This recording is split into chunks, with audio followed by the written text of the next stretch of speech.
एक टामी यूं देखने में तो बहुत तगड़ा था, भौंकता तो सुनने वाले के कानों के पर्दे फट जाते।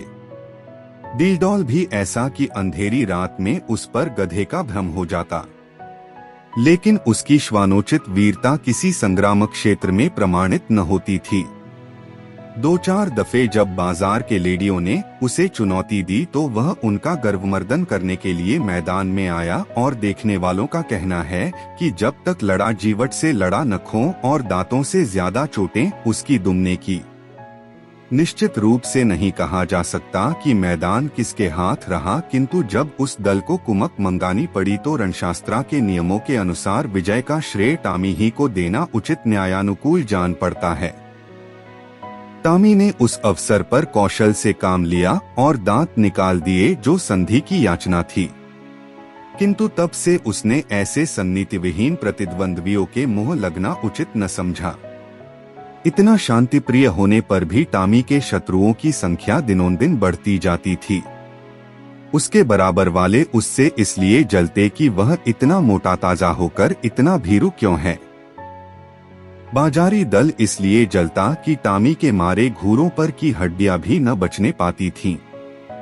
वह घड़ी रात रहे उठता और हलवाइयों की दुकानों के सामने के दोने और पत्तल कसाई खाने के सामने की हड्डियां और छीछड़े चबा डालता। अतएव इतने शत्रुओं के बीच में रहकर टामी का जीवन संकटमय होता जाता था। महीनों बीत जाते और पेट भर भोजन न मिलता।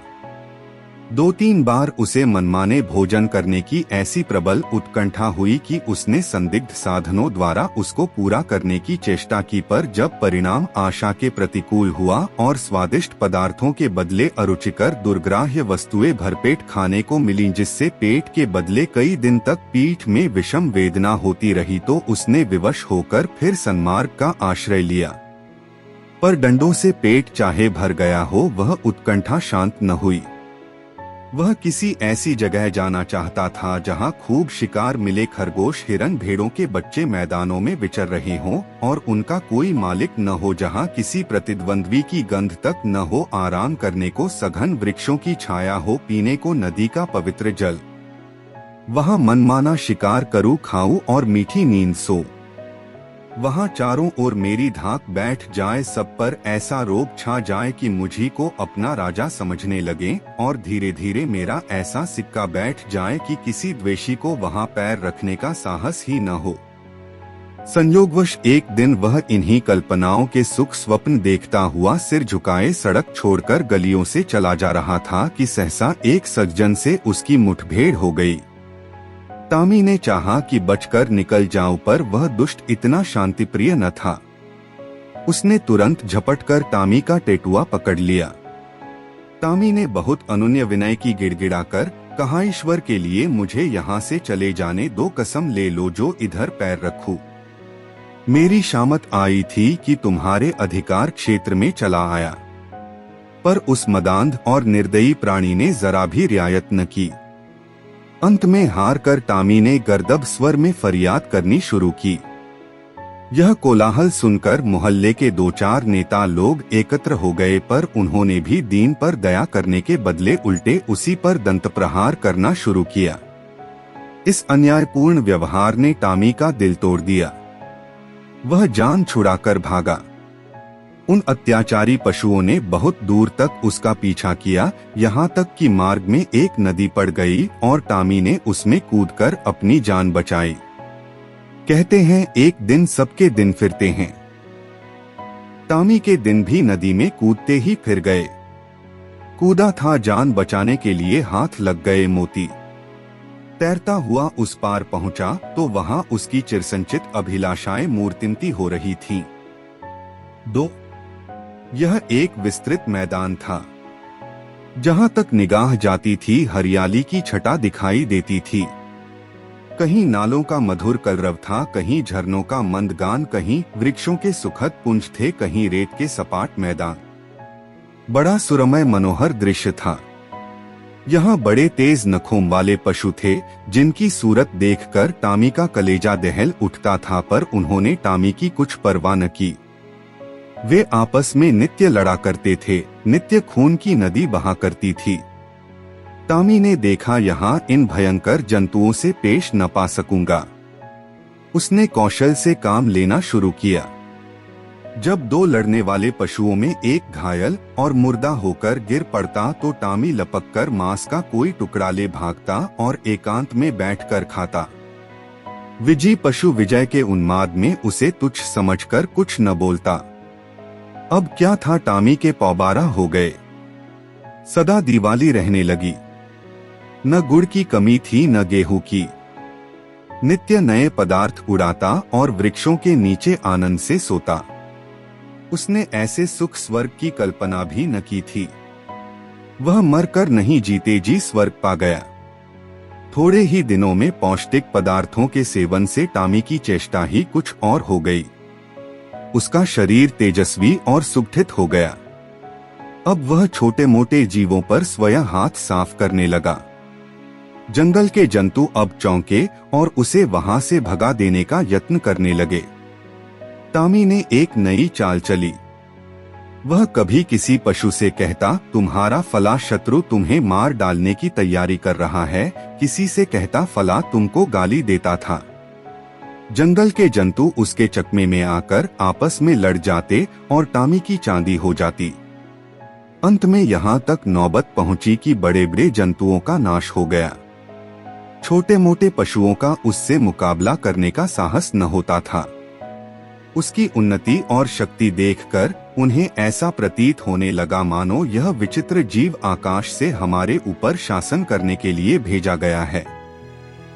टामी भी अब अपनी शिकारबाजी के जौहर दिखाकर उनकी इस भ्रांति को पुष्ट किया करता था। बड़े गर्व से कहता, परमात्मा ने मुझे तुम्हारे ऊपर राज्य करने के लिए भेजा है।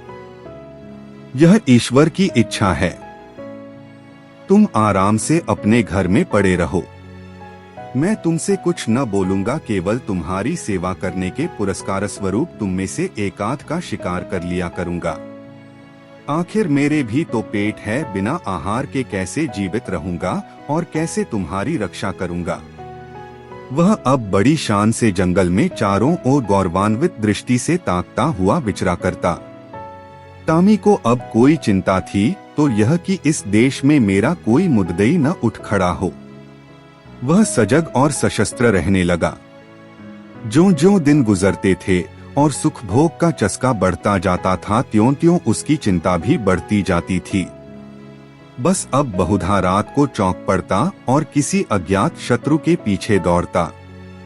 अक्सर अंधा कुकुर बात से भूखे वाली लोकोक्ति को चरितार्थ करता। वन के पशुओं से कहता, ईश्वर न करे कि तुम किसी दूसरे शासक के पंजे में फंस जाओ। वह तुम्हें पीस डालेगा। मैं तुम्हारा हितैषी हूँ, सदैव तुम्हारी शुभकामना में मग्न रहता हूँ। किसी दूसरे से यह आशा मत रखो। पशु एक स्वर में कहते, जब तक हम जिएंगे आप ही के अधीन रहेंगे। आखिरकार यह हुआ कि टामी को क्षण भर भी शांति से बैठना दुर्लभ हो गया। वह रात दिन भर नदी के किनारे इधर से उधर चक्कर लगाया करता। दौड़ते दौड़ते हांफने लगता, बेदम हो जाता, मगर चित्त को शांति न मिलती। कहीं कोई शत्रु न घुस आए। लेकिन क्वार का महीना आया तो टामी का चित्त एक बार फिर अपने पुराने सहचरी से मिलने के लिए लालायित होने लगा। वह अपने मन को किसी भांति रोक न सका। वह दिन याद आया जब वह दो चार मित्रों के साथ किसी प्रेमिका के पीछे गली और कूचे कूचे में चक्कर लगाता था। दो चार दिन तो उसने सब्र किया, पर अंत में आवेग इतना प्रबल हुआ कि वह तकदीर ठोंक कर खड़ा हुआ।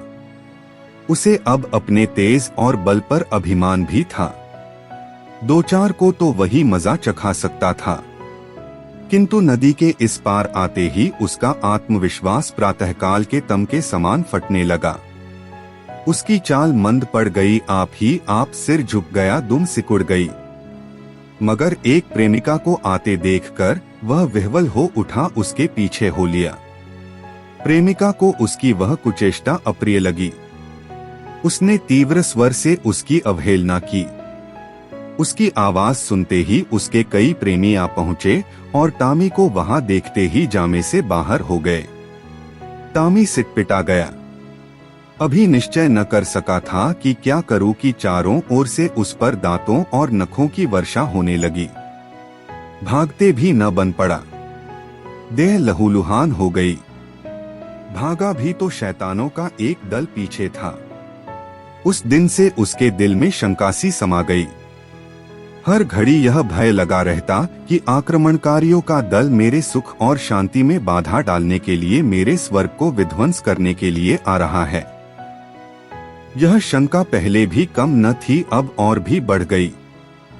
एक दिन उसका चित्त भय से इतना व्याकुल हुआ कि उसे जान पड़ा शत्रुदल आ पहुंचा। वह बड़े वेग से नदी के किनारे आया और इधर से उधर दौड़ने लगा। दिन बीत गया, रात बीत गई, पर उसने विश्राम न लिया। दूसरा दिन आया और गया, पर टॉमी निराहार निर्जल नदी के किनारे चक्कर लगाता रहा। इस तरह 5 दिन बीत गए। टॉमी के पैर लड़खड़ाने लगे, आंखों तले अंधेरा छाने लगा।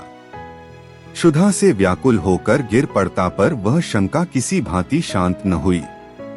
अंत में 7वें दिन अभागा टॉमी अधिकार चिंता से ग्रस्त, जर्जर और शिथिल होकर परलोक सिधारा। वन का कोई पशु उसके निकट न गया। किसी ने उसकी चर्चा तक न की, किसी ने उसकी लाश पर आंसू तक न बहाए। कई दिनों तक उस पर गिद्ध और कौए मंडराते रहे। अंत में अस्थिपंजरों के सिवा और कुछ न रह गया। और मजेदार कहानियां सुनने के लिए चैनल को सब्सक्राइब करें।